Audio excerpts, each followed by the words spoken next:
46-year-old suspect is expected to appear in the Kempton Park Magistrate's Court next week for allegedly contravening the country's national environmental management biodiversity laws. This comes after the hawk swooped on a rhino horn consignment destined for China at the OR Tambo International Airport following a tip-off. 6 pieces of rhino horn were found hidden in chocolate wrapping. Hawk spokesperson Lieutenant Colonel Philani Nkwalase is joining us tonight to talk more about this. Mr. Nkwalase, a very good evening to you. Welcome to the program. So, do we know yet where these horns were headed? Good evening to you and your viewers. Yes. I beg your pardon, not headed. I meant where they came from. We know they were going to China. All right. Basically, where they came from is the subject of our investigation, and the suspect is due to appear, the 46-year-old suspect that was arrested later on the same day is due to appear on Tuesday. And as you would know, it's only the parcel that was supposed to leave the country, not the person.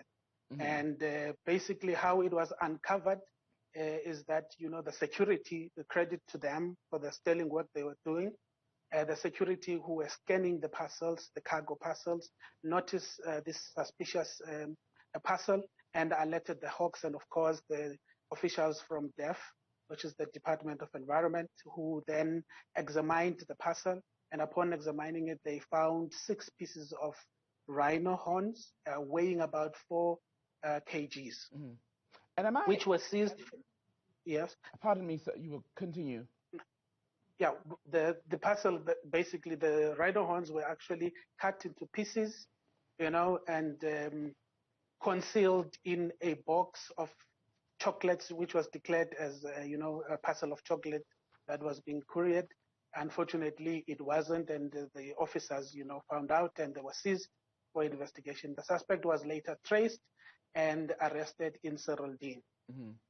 And am I correct to say that the fact that this package was destined for China is not surprising, because Asia has previously been identified as a massive market for illegal rhino horn trade?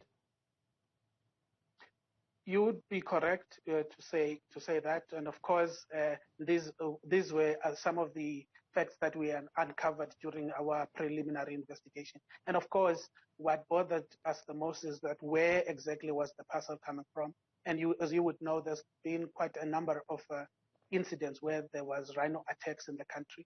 So that is still yet to be uncovered. This 46-year-old suspect, are you able to tell us at this stage if it's a South African or a Chinese national? It is a Chinese national. From who was living in South Africa or was here for a visit? No, at this stage, his presence here is also a subject of our investigation. All right. So the way in which these horns were supposed to be moved out of the country, I mean, rhino horn stuffed into chocolate wrappers, it makes you wonder about how that sort of MO has been used to move much more of this illegal product out of the country, doesn't it?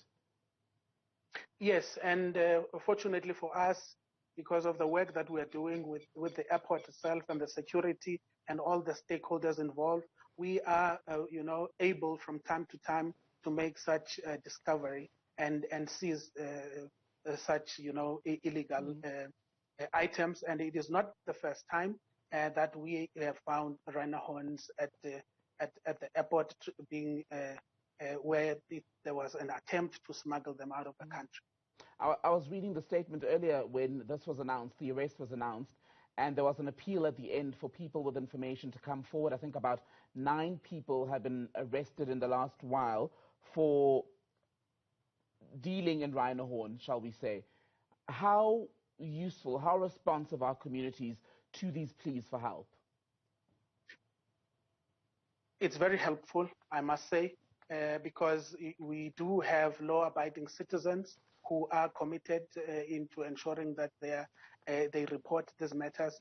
And without that partnership, really, because as the police, we cannot be everywhere, every time.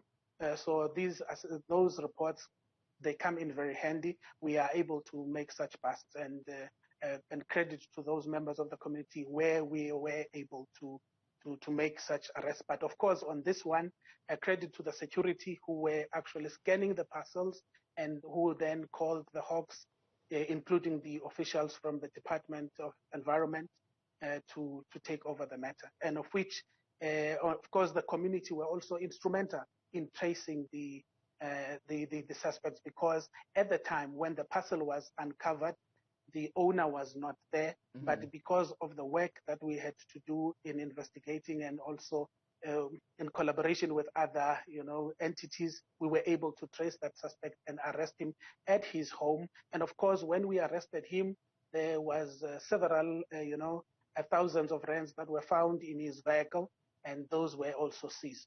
Right. So the feeling at this stage is that possibly he may be part of a bigger group, a bigger syndicate, as it were.